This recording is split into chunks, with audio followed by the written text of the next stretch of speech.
the Adventures Less Travel podcast. I'm your host, John Schwenk, and I'm checking in from London, England, across the pond. Today I have two exceptional guests with me, Caroline Soubayroux and David Ferguson. They have just broken the Guinness World Record for fastest circumnavigation around the world by a married couple on two bikes. It's quite a mouthful, super specific, and not only did they accomplish this momentous feat, but they did it during a global pandemic. So I have a lot of questions, and I'm super excited to get into this conversation with you guys. So what were the exact dates? We left England on the 28th of September and came back on Easter Saturday, which I think is about the 14th of April. So yeah, it's around about 7 months, 202 days, I think. That's correct. 202 days.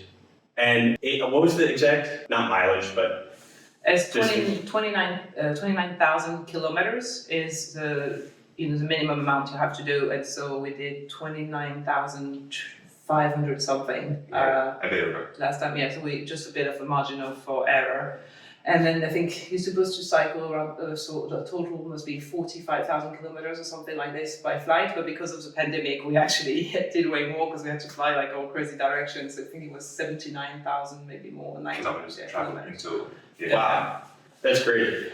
And for my friends in the US who don't know anything about kilometers, I did the math and I think that's about like 18,000 miles. 18,000 miles, Something yeah. like that, right? So that's amazing. The first thing that most people are kind of dying to know with these kinds of trips is like, I'm assuming you didn't just roll out of bed one morning and be like, you know what, let's take our bikes around the world. Like what was kind of the impetus for it? I noticed you guys have done a little bit of bike touring and cycling and just general endurance sports in the past. So what was kind of like the spark? So I'd always cycled growing up. I loved being on the bike, but I'd never done anything big until I was about 18.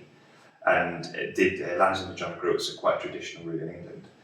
And then every year from that, I went away with my best friend and we just built up longer and longer distances for a couple of weeks in the summer. One of the most enjoyable ones was flying to Mont Blanc and then cycling through Italy, because when we cycled around the world, Italy is still one of the highlights for anyone. So that was a beautiful event, but probably the one that really pushed us was Los Angeles to New York. 6 weeks.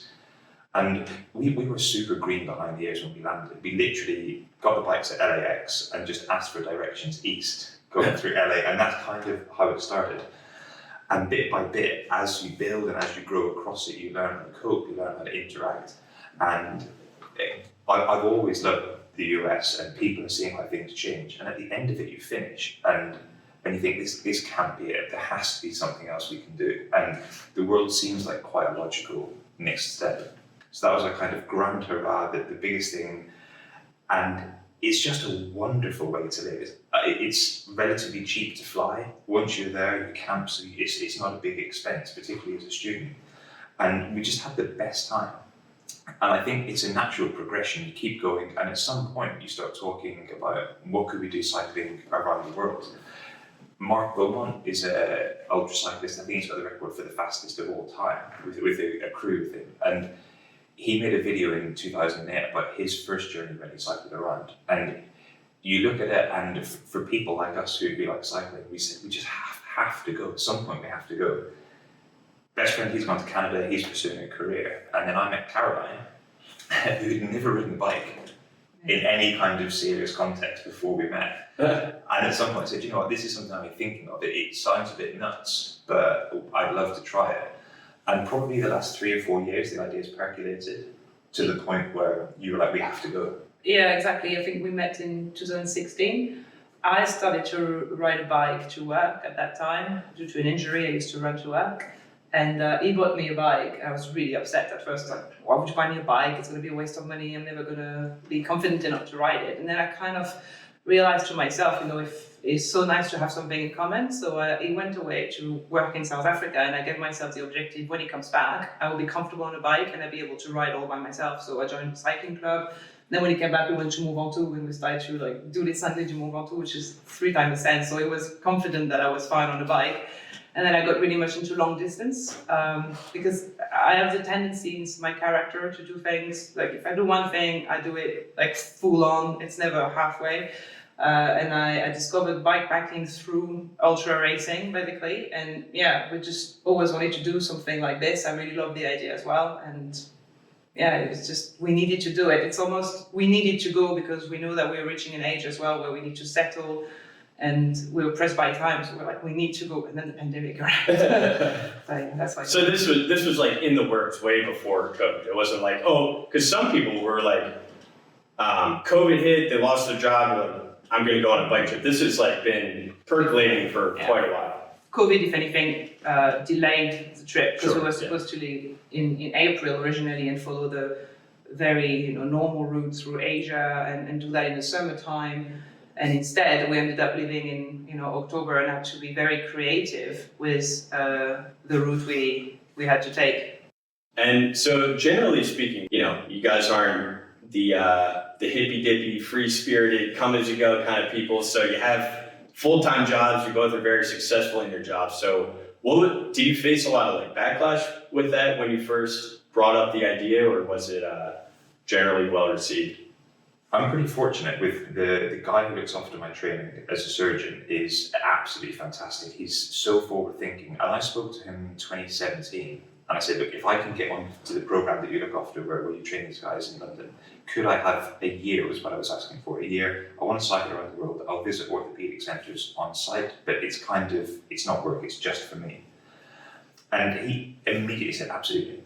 No problem. If you want to do that, if you can get onto the program, because it's obviously competitive, if you can get on it, you have a year. And I kept reminding him every 6 months, and then I applied and I got the job. And then he stuck to his word. He said, absolutely. I said I would, you can have it. And we were due to leave April 2020. But then obviously the pandemic is literally, Right. so we kind of had to rewrite everything and leave, when it was September 2021. Yeah. We tried again at April 2021, didn't happen. And then, so, yeah. Wow. And for me, I've been with the bank I'm working with now for basically 2016 now. So, I've been there long enough. It did impact, obviously, my career because I'm in a position now where I could have stepped up, within my team and then be promoted to something else. So, it was a decision that I had to make, which was obviously a bit difficult.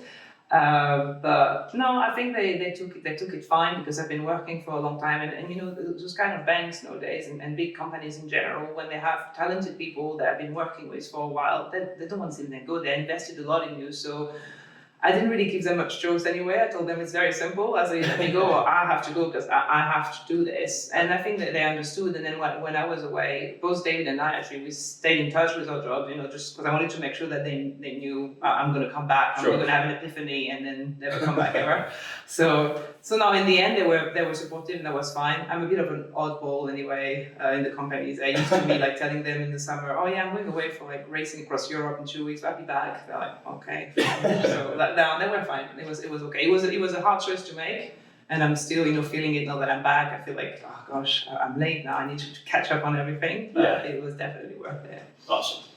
Well, that's great. So the next natural question is the route, right? So you have this idea in your head. You start planning it. Just the two of you. You start thinking of how you can work it.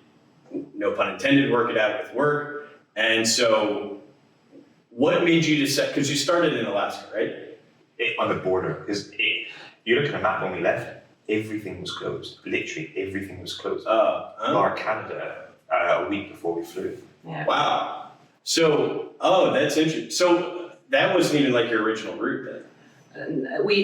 So from the beginning, our original route was just a classic round the world route. Like we were very excited, to go through all the stands and everything. And then for anyone who doesn't know, what is like the classic? The classic one is, for instance, you will leave from like Mark Bowman, who live from Paris. So you have the fastest one, which is you basically live from Paris, go all the way across Russia and down to China. So it's like really flat, really fast, tailwind. You go to Australia, New Zealand. New Zealand, you have to go to New Zealand because it needs to be your antipodal point. And it needs to be on the other side, which is the other side is basically Spain. So people always go to New Zealand, and that's an important point for us. And then you go back via the US, across the US, back into Europe, you do kind of like Portugal and all the way back to Paris, and you're done. Okay. That's a standard route. Got it. Very important as well, you have to start and finish at the same point. So even if it looks like we started in Canada, we actually rode a little bit in London. That counts as nice. to make it count. So that's a standard route. You can make it a little bit more exciting. You don't go necessarily through Russia. You can go a little bit via the stands. So you see a bit more of Europe. It's just slower. And then you go around. So that's how people do it. And it's actually really good because you get to tailwind most of the way when you do that. And what is like the distance for that class of route usually? It's the same. It it's the has to same be 20 29,000 kilometers. 29,000. Yeah, that's it. Awesome. And so, yes, for us, everything was closed. Everything. So we kind of left, and this is why, as well, when we left, we didn't really tell people we're going to cycle around the world because we were really afraid of failure. And we're like, you know what, let's just keep it really low key. Right. Let's just say we're going to cycle as far as we can in one direction. Sure. So, because that's one of the rules as well, only one direction. And we were really hoping to start in Alaska to give us as much as possible distance, but the US at the time was still not open for Europeans, so we wanted to start at the very border. But then it was already really, really cold, so we ended up starting in Whitehorse, which was a little bit more manageable for winter. Yeah. The thing we see here today, right, you've flown over, things are very much getting back to complete normality. Right. September last year, literally the world was closed. We couldn't even fly in Europe. So we're sitting there looking at a map, but we booked the time off work and it's getting closer and getting closer. Right. And I'm looking at the predictors on various government websites and I'm like, it might be okay, it might be fine. No. We couldn't have flown from the UK to the US. But if you fly into Canada, spend 2 weeks in Canada, which is exactly So like your quarantine, basically. Yeah. 2 weeks in Canada coming down to Vancouver, then you're okay to fly into the US. And it's literally, you look at a map of the world, when we're in the US, South America was closed. It opens a month before we're finishing, so kind of we're around California. Southern America opens. Then... and I think Argentina then wasn't open, it was just Bolivia. Just Bolivia. Then Omicron hits, and you go into South Africa after you go. So then, and literally bit by bit, all the way you get to 2 days away from Mombasa, and then Australia opens, and you haven't been planning it, you haven't been thinking about it, so you go back to Europe for 2 weeks, then you can get to Australia. So it's literally... It's like you're chasing open doors. It was a constant. You were already a lot of That's pressure on those kind of trips. You feel a lot of pressure every day to find a place to sleep. There's not really any rest, and then on top of that, we have this building up pressure of what can we do? Are we going to be able to do it? It was tough, but at the same time, it made it all very exciting, and it allowed us to have a very different route. We went to a country that most people, when they do this trip, they don't go to, so that was really fun. But yeah, as you said, like Canada to the US, we couldn't even cycle across from Vancouver to Seattle. We had to fly. Oh my God, Because that's it was crazy. forbidden to cycle for some reason at That's that time so because of COVID. Yeah. As if it makes, just cramp inside of a plane, that's like safe. So being outside. But in the end, the route, what did we do? So we did Canada, the US, and then from the US, Florida, we flew to Bolivia. We did Bolivia across to Argentina. Actually, had to take a bus to another border point because that one was closed for COVID. And then we went along in Argentina all the way to Buenos Aires. Then we did South Africa, Namibia, Botswana, Zambia, Tanzania, Kenya, back to Portugal, Spain, France, the UK, then flew from there to Australia, all the way across Australia. New Zealand was still closed, so we had to think out of the box for the antipodal point, and we realized Hawaii is actually antipodal to Botswana, like Guernsey in Botswana. Sure. So we went to Hawaii, went across Honolulu, and from there flew back for the last leg in Europe, which was London to Venice. Oh wow. And then we came back to London and we finished in London. So it looks a bit weird because you need to always make sure the parallels don't cross because you can't go back on yourself. So basically when we finished the first leg in Europe, we finished in Angers, and then we made sure that when we started in London, like in the UK, we started on the coast and we made sure that it was just past Angers on the parallel, so we didn't come back on ourselves. So it was a little bit, but in the end, if you look at the whole map, it works. Oh my God, that's crazy. Yeah, so yes, it was tough. So kind of in parallel here, the COVID part, like where was that the most difficult? Like, I guess, what was the easiest and what was the most difficult in terms of like setbacks for you? Focus on Australia, right? Logistically, Australia's not open. It's never going to open. Nothing's happening. So you're kind of planning this thing. You think, where are we going to get the miles from? We need to get 29,000 kilometers. So you're coming up inventing routes in Europe. Australia opens, so you rearrange your plans to get to Australia. Fly from London to Sydney As we get there, we realised Australia obviously made up of different states. Western Australia wasn't open. So our plan was we get a camper van in Adelaide, drive backwards to the border with Western Australia, turn around and drive all the way eastwards. As we get to Sydney, Western Australia opens literally when we're through the departures. So we're frantically calling the car hire people, trying to change things and ask if we can get a camper van available in Perth on the west coast.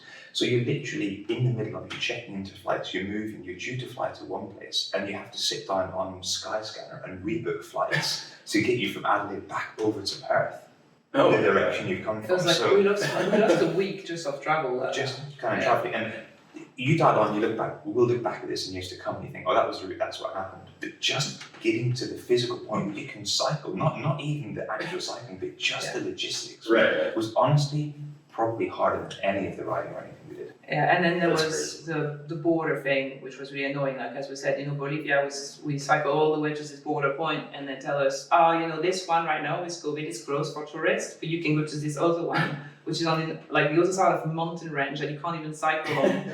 So it's just like we would have to come back onto ourselves cycling, and we would have lost probably like a week again. Yeah. So we had to take a bus just to be faster to go to the other border point. And same thing in Africa. Trying to find a place where you can do a PCR test in the middle of the jungle in Botswana is just not easy. Right. You just have to navigate all of this.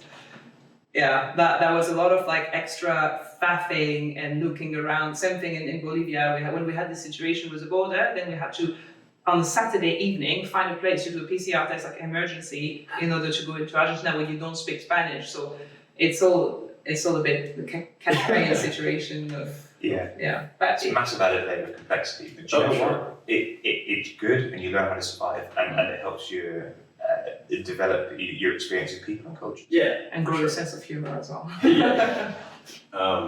So then on the converse of that, which was like a breeze, like didn't give you problems at all. The way things are set up in the US, we're due to fly to La Paz that day.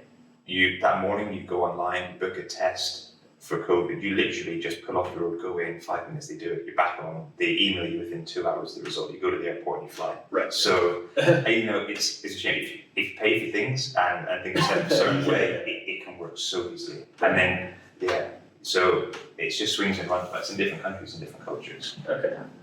So I can only fathom the that you have so many different like puzzle pieces that you have to put together.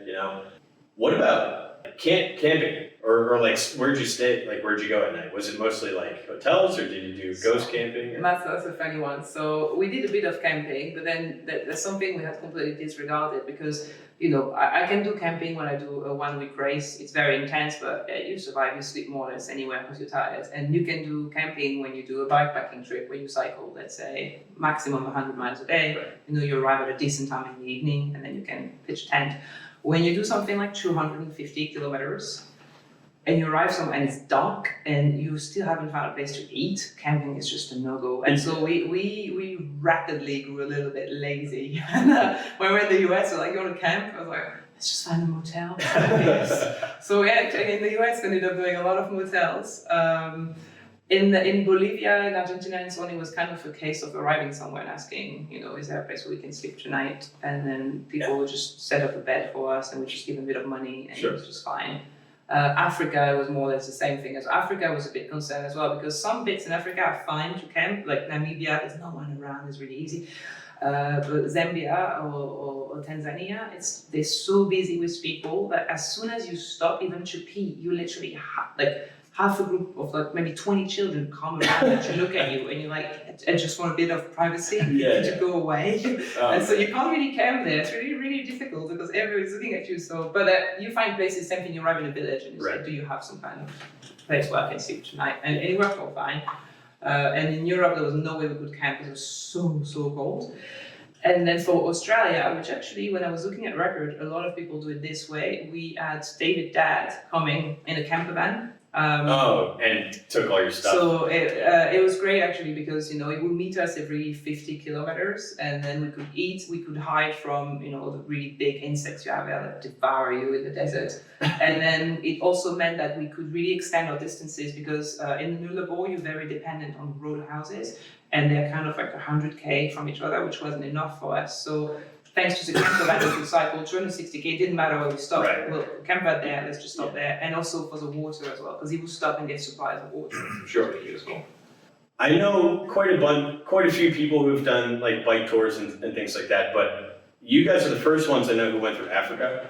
So that and Australia for that matter. But yeah, it's just such a foreign place to me where like in the US it's like, okay, Europe is kind of similar where like each country is similar to like a state in the US, like they're all contiguous and they're all kind of connected and they have their own little different cultures and everything. But in Africa, to me, it's just like totally foreign. So when you first got there, because you went first to South Africa, right? So South Africa, I think, is pretty similar to like a European culture. But like once you started getting into more like the jungle, like what was that experience like? Yeah, South Africa, Namibia, and Botswana, they work very closely together. Sure. Tourism and cultures are fairly similar, but it does change. You leave Cape Town, which is basically one of the most beautiful cities you can be in, Right. which is fantastic. And you move on up and you go through, and you do get closer and closer to probably what most of us think of Africa when we think of it. And we met a couple coming from Cairo to Cape Town, which is a really, really common route. There's loads of people coming the other way, but nobody going our way. Right.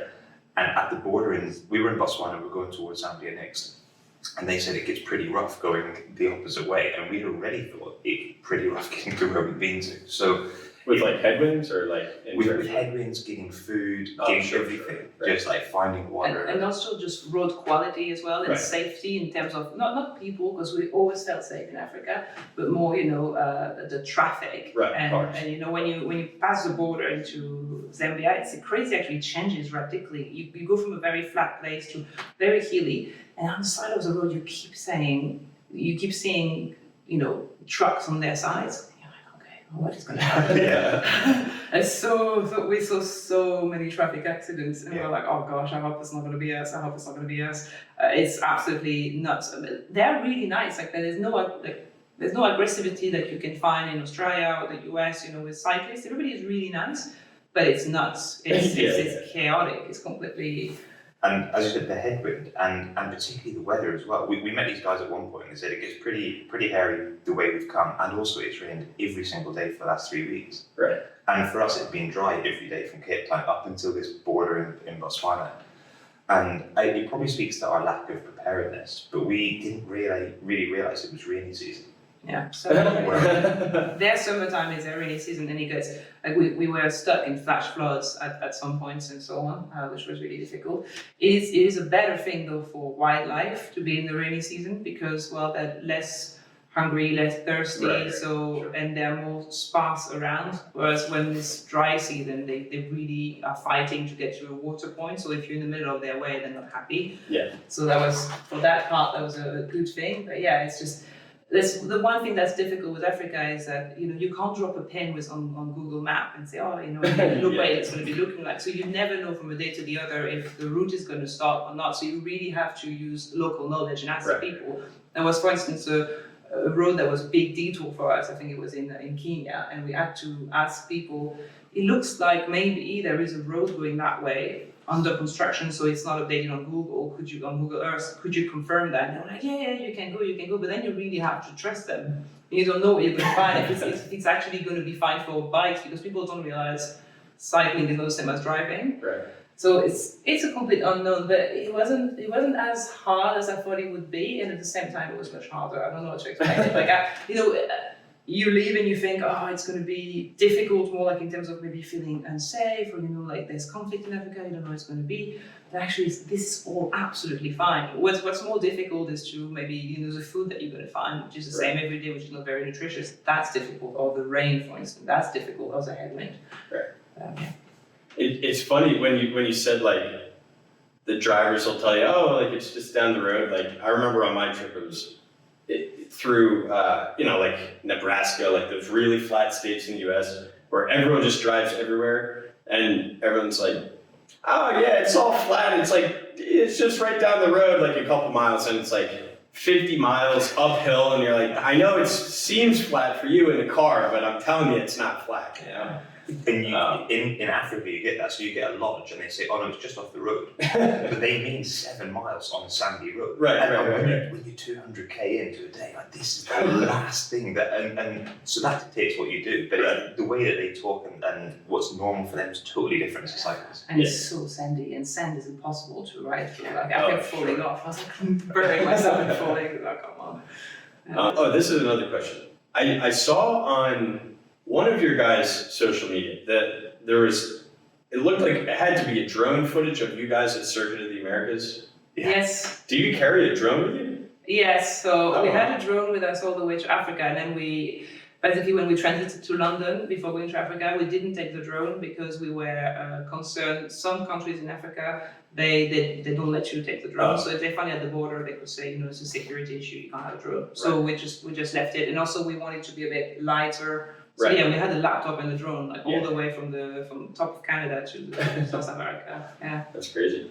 How did you guys get on the Circuit of the Americas? I think you're a race fan, right? Massive. Now, do you ever watch NASCAR, or is it only Formula One? Bits of NASCAR, bits of Indy, but mainly Formula One. Yeah. I'm a NASCAR fan, but when I saw you guys on the track, I was like, no way! Like, we went. Some of my friends went down for the race. The NASCAR race, they had like the second annual one, and it was really cool. Like I saw you guys like right past the start finish and everything, and that was how did that come to be? It wasn't fully legal. Oh, nice. Well, So like a crack in the gate. We came through. It's actually very easy to enter a vehicle. The thing with racetracks is on a race weekend, you're not getting anywhere near it. Right? You need a ticket to even get to park your car. Sure. The rest of the time, not a lot goes on. Nothing. And I said to Caroline, we were leaving Austin, I said, look, this is a pretty cool track. If you can even get close and have a look at it, it would be nice. And they were taking down off a big concert, so we kind of go around the back and around the side, and gates just open, and you get to a point where you're literally one barrier away, which is open. Right. And I said, just carry on, just act normal. We get all the way down, and we're at the start-finish straight, getting the drone out, about to fly it, and these guys come, obviously circuit administrators, they see us on CCTV. And they're like, what are you guys doing? You shouldn't be here. And this is a little white lie, I feel very bad about saying this. But I said, Caroline, just like totally normal. And I said, no, I called Cheryl, and she said, it's totally fine, you guys have got 20 minutes, that's cool. For charity, it's fine, like they say we just film and then we'll be gone in like, just give us 10 minutes. And the guy's like, oh, okay. So we literally drone out like quick, go, on the start, finish straight, take it, let's go. And then you get off because, they weren't doing anything, but it's their property, you can't mess around. But at the same time, and you find it so often when you go around the world, if you have a bit of a smile, a little bit of cheekiness, as long as you're not actively doing anything that causes difficulty, people don't mind. Yeah. We got away with a lot of stuff. I think he made us much more bold. I think in Europe, and especially with COVID in the Northern Hemisphere, we were also obedient. Okay, that's the rules. We need to do that, and we live like this the whole time. Cycling around the world, we realize very often it's just. You can get away with a lot of stuff. Just be a bit bold, go for it, and explain yourself. Like, just don't ask, go and then apologize later. Do it with a smile. Yeah, exactly. So, when the idea came to cycle the world, in your head, be honest, did you ever think like, oh, maybe she'll slow me down, or vice versa? Like, did you ever think one or the other would drag? Because that was always my problem with my trips. Like, I want to go by myself. Because I don't want to have to like wait for anyone or like have to get detoured or anything. But I know that's part of the Guinness record, so like I didn't know if that was part of it or not. But before I knew she wanted to get into cycling, absolutely. That's my thing. I'm going to own it. I want to do it my own way. Not necessarily to break a record at the time, but as she came on board, it got to a point where she's a stronger cyclist than I am. right. Particularly with the endurance stuff. And the first couple of weeks in Canada, I was dying. I was absolutely swinging. I finished work, I hadn't really trained, I hadn't done anything, and she was in much better shape. So I never had that fear going into it.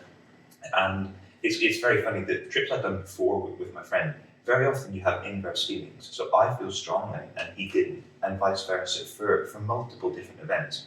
But for us, I'd say probably 90% of the time you're in tune with how you're feeling. I don't know whether it's sleep, whether it's nutrition, whether it's some other kind of emotional connection that you get as a couple. But it was never a concern whenever we left. No, it's for me. It's always funny hearing like when the couples. No, I think for me. So the thing is, David is always going to be more powerful and faster than me as a cyclist. So if we go for a normal short ride, it will kick my butt. I know I'm way more endurant than he is. So I knew that for this kind of distance, it was kind of going to compensate each other and it was going to be fine. It was quite funny as well. When we started, we left. I remember the first day. I looked at the speed we were at. We were so speedy, and we were kind of like alternating, protecting each other from the headwind, and it ended up actually me being in the front for the whole trip, taking the wind and protecting him the whole trip. So now I agree with David though. I think for me, all the way down to Florida, it was a bit difficult because I felt we were not pushing hard enough. I felt we could do more distances every day, and it wasn't enough. So I had this frustration when we started that we were not doing enough.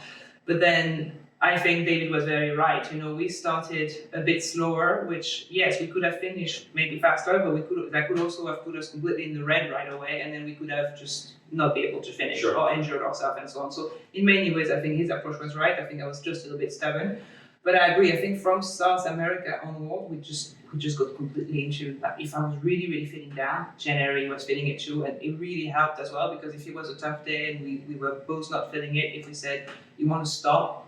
Generally, the other one was like, "Oh, please! I was waiting for you to say it." Oh, I'm so happy. It's just because it takes away like the guilt of being the one that slows you. Right. So yeah, no, I think it took a bit of adjustment, and then you worked really fine. I think when you're a family or when you're a couple, because you know each other so well, there's always this phase where you're gonna have to adjust, but then it works. And we had the same when we were in Australia with your dad. Like maybe the first couple of days, like five first days was so difficult. Like just working together in this tin can in the evening, like. And then actually after that, it was just absolutely wonderful. We had such a good routine put together. Everybody like had a great time, and it brought us so much closer together. Sure. So yeah, no, from that perspective, actually, I think it's been a really good thing. Awesome. It is interesting how like it can work to your favor, where like you're saying, you're like if one of you can pick the other one up if you're in a role, but it can also be kind of like magnify the problem too. Yeah. Sometimes. It's good that you guys have that relationship because I feel like a lot of people they would go like 10 miles and like, all right, that's it, we're done. But another interesting part about the ride, I guess we'll kind of transition into like after the ride, but I also noticed you had a post once about like the first day back, you went for a ride with no weight and you used the word, you felt like Bambi, and I thought that was a very like, it's a very like characteristic feeling because I don't think people understand like the difference of like when you have 100 pounds of weight on your bike versus when it's just the frame itself. So like, and maybe explain to people like what that feeling is like of being up for 202 days with all this weight and then coming back and having nothing. Like what is that? What is like that feeling like physically? Like how do you describe that? Oh, I think it comes from the fact that when you have so much weight, your body works so much into just maintaining balance, and then just to push your bike forward, you have to apply so much power. If you want to climb, you need to come out of the saddle and really push. All of a sudden you come back on a normal bike. So first of all, our bikes were a bit higher up, so it's more comfortable. So already you're in even more like racy position, and then you push your pedal and the bike goes so fast. So everything seems very, very unstable. And if you try to get out of the saddle, you almost feel like you're going to fall off because that's what it is. You're so used to putting a lot of weight and power in your legs to do very minimal like distance. All of a sudden you have all this power, and it's actually very distant. Make you lose stability. That's very interesting though. I climb so well now. My friends are like, oh, I need to get a bit better climber. I was like, just take a very heavy bike and keep on climbing. And then you go back on your normal bike and it'll be very easy. Yeah. That's more interesting. Over the trip, over the 6 months, we just bled weight. Every country we went through, every time we could send something back, we got super efficient. So by the end of it, the last ride from the South Coast up to London, we really didn't have much at all. Right. And there was a really steep climb, and a few guys rode with us the last day. And I like bikes, I like riding, but I've never had this feeling of limitless power where you just keep going. And the point where normally you die, you just keep pushing. and one of my good mates is a rower, is an excellent athlete who's, whenever we left, he was smashing me on the bike, he was really in good shape. And we just kept going, didn't say anything, kept going. But to just, I imagine getting close to what a professional athlete would be like, just unbelievable. Right. Not in any way that we were, but you kind of get an insight. And I look at them on TV and I think, how can they do it? They must be dying. But they're just so fit and so trained that it's a different kind of fatigue that you feel. So it was It's almost wonderful. I guess it's kind of like runner's high, right? In a way, Absolutely. except for Yeah. cycling. Exactly. And you can, but I can't push any harder than you can. And you literally, it's a very weird sensation, which would be lovely to keep, but it's just not, it doesn't fit with a normal lifestyle. Right. So on that note, this is kind of somber, but they say when astronauts go to the moon, their whole life, they're training to go to space. So they spend so much energy learning everything and being in the best peak physical condition. And when they come back, a lot of them get depressed. And you see presidents that have fallen into depressions. There were other athletes. A lot of people need that outlet. That's why you see a lot of people do like speaking tours and things like that. When I did my trip, I had grad school to fall back on. I came back to New Jersey, and then a week later, I moved all my stuff down to Texas, and that was like a totally radically different change for me. So it was something to kind of get my mind off of it. Since you guys essentially took a hiatus from your jobs and you're now back at your jobs, what is that down to earth feeling like now that you're back and you're back in the swing of things? Does it bother you, or is it something that you're like? How do you guys cope with that feeling, or does it not even exist? Oh no, it exists. We're shooting this 7 weeks back, and we're probably kind of right in the middle of it, trying to figure it out. Caroline will explain for her, but I knew as soon as we left exactly what you say. But when you come back, think things will be different. You have that natural drop, right? You're high for 6-7 months. Right. And I said to Caroline, stay in contact with your bosses, stay in contact with family and friends. I listened to the UK news just so we had a bit of a handle on what was happening. Which means that you don't perhaps live in the moment of being lost in Bolivia. But I knew that when you come back, it's a massive shift, a completely different shift. And we're talking, we finished work on Thursday, flew on Sunday to start it. We came back on Saturday, we're back at work Tuesday morning, 8 o'clock. Right. So there's no kind of week to bleed into it or find your feet. It's literally you have time to wash your clothes, have a shave, go to work. Right. So because I knew it was going to happen, I said to Karen, focus on things in the future. Let's have a plan. We have a trip to the Alps in July time, so you have something to look at. And a whole bigger difficult thing we're going through is they're renovating our house while we're gone. So we have that as something to look forward to and something to build towards. But even saying that, it's still very difficult to come back to normality. The physical aspect or even the emotional aspect of working, it still feels like a holiday because we're cycling 65, 70 hours a week, just cycling. And then you have the travel and all of the logistics. So you work probably double what a normal job would be. Right. So normal life's easy, but the emotional aspect, getting back into it and perhaps not having a huge big thing like that to look forward to is definitely tough for me. But you're coping with it. Yeah, I think it's harder for me than for David.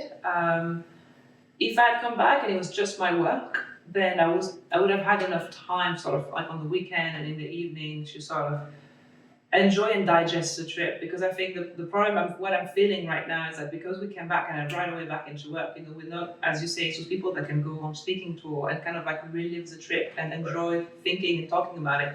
We haven't had that at all. It's just right away back at work, and especially for me, we have the house renovation to deal with, which is really stressful. And I'm also setting up a new event in the UK, like a race.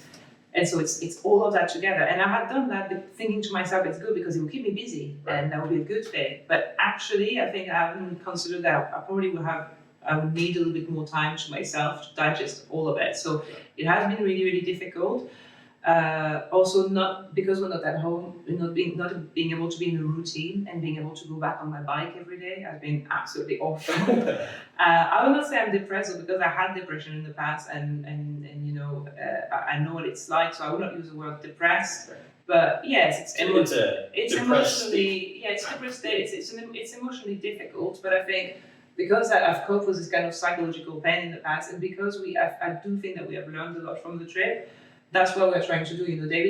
I think of the trip and it makes me cry. He looked back at the trip and he's so happy. And David keeps telling me, just be happy, you've done something fantastic. Yeah. So I know, but what is going to come next? Like, how am I going to be able to do something remotely as exciting in the future? So I think it's just giving myself a bit of time and ourselves a bit of time and just digesting it all rather than, throwing ourselves right away into something else and just, yeah.